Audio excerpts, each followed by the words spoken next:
Hello and welcome to the show. Before we begin, I'd like to apologize for the audio quality because I'm making today's episode out and about, so there's going to be some noise coming in through the background. My name is Tavishima Ayede. I'm a former lawyer turned business consultant, and what I do over here almost every day is I try to solve business problems. Now today we're not looking at the business problem per se, but we're looking at one particular challenge. And the challenge is that lots of us who are Nigerian business people, when we are having conversations with folks, we want to be able to say very quickly what our unique value proposition is, and that makes sense. Some people would call it the what's it called again? The elevator pitch. Yeah. So unique value proposition, elevator pitch, whatever it is, but we want to be able to say it quick, sharp, so that people know this is what I do, so that you can filter out who wants to do business with you or not. So the challenge that we're trying to look at here today is this. Some of you come up with a unique value proposition, but your unique value proposition is kind of clunky. It's hard to understand. You're trying to keep it short and brief. And so because of that, too many words or it's unclear. And so today we're going to look at how we can use artificial intelligence tools to work out what your unique value proposition is. Or, well, at the very least, to better explain what it is that you do, so that people get the answer. Who are you? Why do people do business with you? What value do you provide? All those sorts of things. And okay, yeah, so that's it. Now, the reason why we're looking at this today is because, sorry, I forgot to mention, if any of you want to connect with me, you can call me, send me a text message or a WhatsApp message on 080-6466-2140. Then I also have a WhatsApp group. That's for those of you who don't like listening to long episodes. You just send me a message, I add you to the WhatsApp group, and then there you get PDF summaries, not more than 5 pages. You can read it between 3 to 5 minutes, and then you get the summary of what we discussed on the podcast and the key takeaways so that you can apply in your business. So the reason why this is what we're looking at today is because I was having a conversation with a friend of mine, and it was related to something else entirely. We're talking about being woke, we're talking about radical feminism, we're talking about Marxist philosophy and all these kinds of stuff. And then, she kind of took a break from the chat, which is normal now. Like you're pinging back and forth, and then you step aside to do something. So I sent one message now, and I guess the message delay is small because an automated response just came in from her. Now, of course, for those of you who have been listening to the podcast for a long time, you already know what my opinion is about automated prompts on WhatsApp or email or whatever. So I'm not going to go into that today. I just think it's not a good idea for most people, and this is why. So you're having a conversation with someone, and regardless of the context, so long as you're not with the phone, somebody sends a message, the automated prompt will just come up, regardless of the context. It can be private gist, the automated response is going to come up.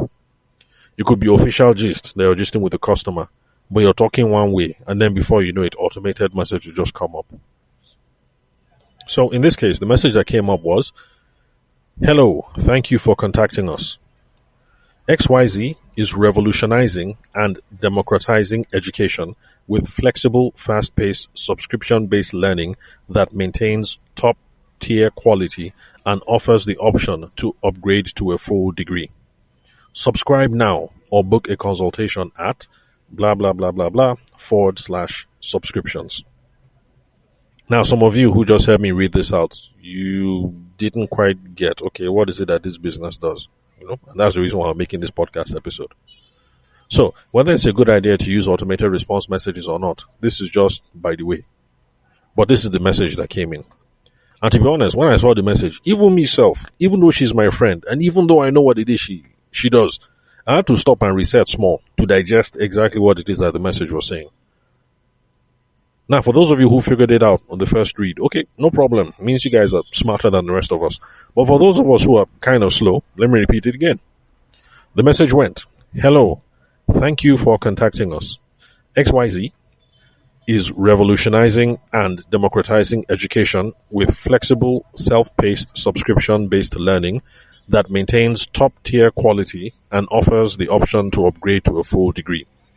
Subscribe now or book a consultation at blah, blah, blah, blah, blah / subscriptions. So, the intent is good because she wants to welcome people. Thank you for reaching out to us. And then she wants to put out the unique value proposition of her business or her service. And then she's making an invitation. Go ahead, subscribe now or book a consultation. So it's a good approach. This is my value proposition. Are you interested? It's a very good approach. It's not bad. But however, we can make the unique value proposition a whole lot better so that whether it is through WhatsApp that you're delivering this, or whether it's in a networking session that you're delivering this, or whether it's over the phone that you're delivering this, you can actually say something that people will understand. Because somebody can only subscribe now, or somebody can only book a consultation now if you know what the thing means. So let's try and simplify. Now, how can you use AI tools to make your unique value proposition a whole lot simpler? If you've already crafted something, the answer is so simple. Some of you are going to kick yourselves and ask yourself, why didn't I think of that? Okay, this is how you do it. You take this thing that you have typed. I repeat, this is what she said. Hello, thank you for contacting us. XYZ is revolutionizing and democratizing education with flexible, fast-paced, subscription-based learning that maintains top-tier quality and offers the option to upgrade to a full degree. Subscribe now or book a consultation at blah, blah, blah / subscriptions. So you take that thing that you've crafted, then this is all you add to it at the beginning. Are you ready for the secret prompt? You just simply put something like, rewrite this, make it easier to understand, and make it more conversational. You're shocked, right? It's that simple. I use this all the time.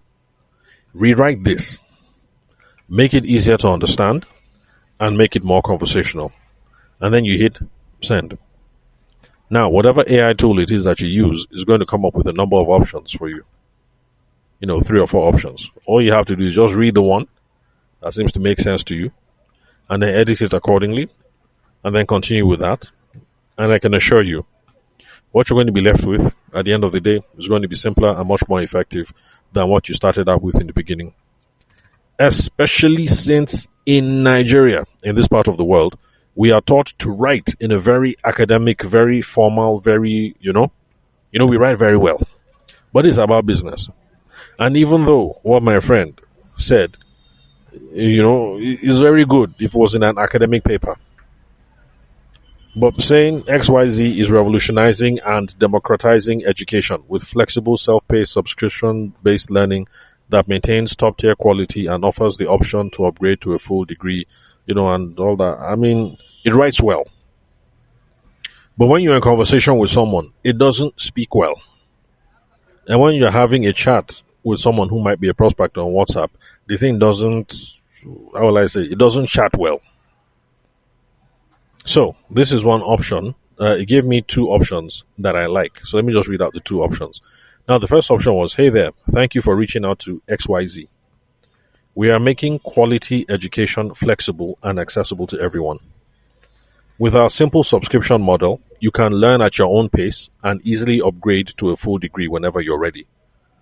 Are you ready to dive in? Subscribe today or chat with our team here at blah, blah, blah / subscriptions.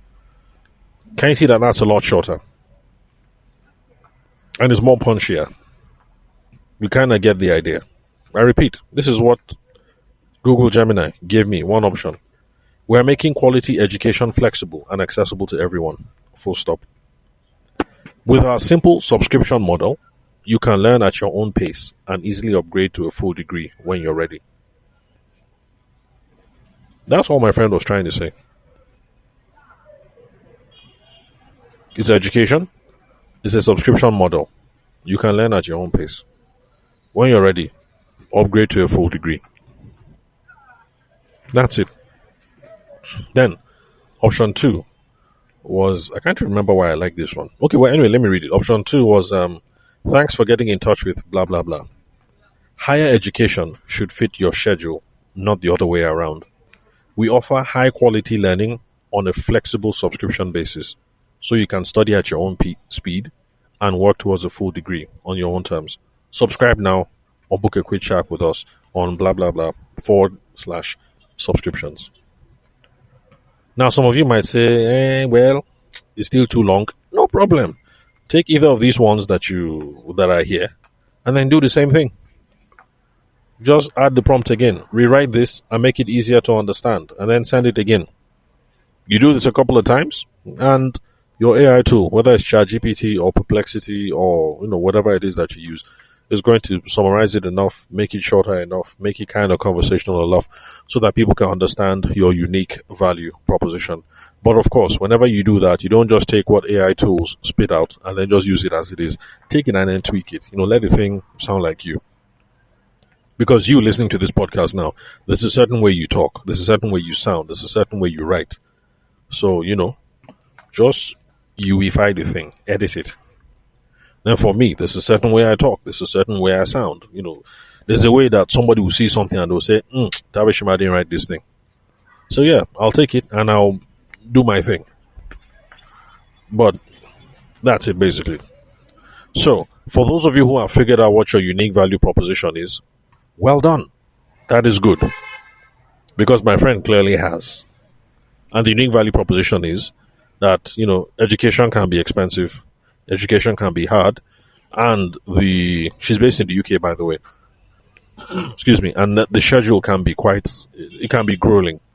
So her unique value proposition is if you go through her own institution, you'll be able to get your degree in a flexible way. And then it's, subscription, it's pay as you go. You understand? Dropping small money. At the end of the day, when you're ready, you just upgrade and then you do full degree. So she knows her value proposition. That's good. If you know your value proposition, excuse me, that's good. Let's just make sure that we are communicating it clearly enough. That's why some people call it the elevator pitch. It has to be so short that you can say it in an elevator ride. I can't remember how many minutes. But let's just make sure it's short enough, easy to understand enough, so that when you tell somebody, this is me, this is what I do this for who, are you interested? They can either say, oh, yes or no, or yes, I would like to learn some more, or whatever. They'll be ready to take the next step. And I like the fact that my friend had a call to action at the end. Subscribe now or book a consultation at, blah, blah, blah. So that was good. So always remember, even after you use your elevator pitch, you need to have a call to action. Somebody says, oh, so what do you do? Say, oh, I do this for these people who do that. Would you be interested in learning some more? You see, you end up with a question that's going to try and move the conversation forward. Or I do this for people who that, so that they can this. Do you know anyone who meets that description? You see, like you're moving the conversation forward. Oh, young man, tell me, what is it that you do? Maybe you're talking to one of Momsy's friends or Popsy's friend. Oh, young man, it's been a while. Tell me, what are you up to these days? And then you tell your Popsy's friend confidently, I do XYZ for people who ABC. Uncle, do you know anybody who meets that situation right now? Or uncle, are you currently facing any of these kinds of problems? You see, so these are good ways of trying to move the conversation forward. Okay, just in case I didn't define unique value proposition, some people define unique value proposition as what makes you special. I guess that's okay, but it's not the definition I like. The definition of unique value proposition that I like is the answer to the question, why do people do business with us? Or why should people do business with us? Or what do people value about doing business with us? So for me, if you are working with me and you wanted to figure out what your unique value proposition was, I would definitely have you call up a couple of your clients. Definitely we'll call the people who paid you the most. Because those are the kind of people that we're looking for. People who give us good money. You understand? There's no point in chasing people who every time they call you, just coins, kobo. We're looking for good money here. So, if you work with me, it'll involve calling the people who paid us the most. Then, of course, calling the people who we have a good working relationship with. Because not all money is created equal. There are some people who pay big money, but then they cause big problems. And there are people who pay us small money, but they give us big problem. But then there are some people who give us average money, but they are so pleasant to work with. When we finish working with them, we are happy. We are full of life. We are full of, vitality. And then they also send customers to us. So all those people that pay us kobo and give us big problem, we won't call them. There are some of those people that pay us big money. In fact, those ones that pay us big money and give us big headache, we won't call them. And the ones that give us, big money and the relationship is okay, we'll call those ones. And the ones that pay us average money, but we're so pleasant to work with, we'll call those ones.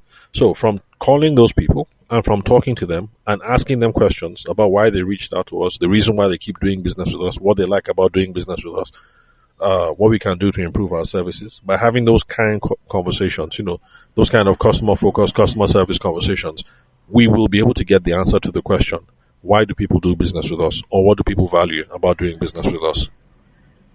So, yeah, anyway, let me stop here. So, if you didn't know, now know that you can use AI tools to help you simplify your unique value proposition. But first of all, do the work to make sure that you know for a fact why people like working with you, why people enjoy working with you. Now, the whole point of this exercise, just like I've said, is by the time you're done and you're meeting a total stranger, you can give your unique value proposition, you can give your elevator pitch, you can give your whatever, and move the conversation along in a very quick, in a very sharp way. Oh, this is what I do. Are you interested? Oh, this is what I do. Do you know anyone who might be interested? Oh, this is what I do. Have you faced this kinds of problem before? Or this is what I do. Would you like to learn more? So, that's the whole point. Then also another reason behind sorting out your unique value proposition is so that you can use it in your marketing and your sales messaging. Very, very important. So, if my friend is going to use her unique value proposition the same way they put it in WhatsApp, if that's the same way they're going to put it on their Instagram advertising or something, lots of people will click but not really understand what it is that they do. They will just see, oh, education and they'll just say, oh, education, and then they'll click or something like that, or just see education and then a degree, you know. So, but we have to say it in a much more simpler way. Okay, so that's it. Let me let you all run, and I'll catch you some other time. Remember, if you want to connect with me, you can call me, send me a text message or a WhatsApp message on 080-6466-2140. Then, if you don't like long podcast episodes, you can join the WhatsApp group. Ask me, I'll send you the link. There, you will get PDF summaries. 5 pages maximum. I've never created one that's more than 5 pages. You can read this thing in less than 3 to 5 minutes. This is what we discussed. These are the key takeaways. This is what you can apply to your business. So thanks for your time and attention. I'll catch you all at the next episode.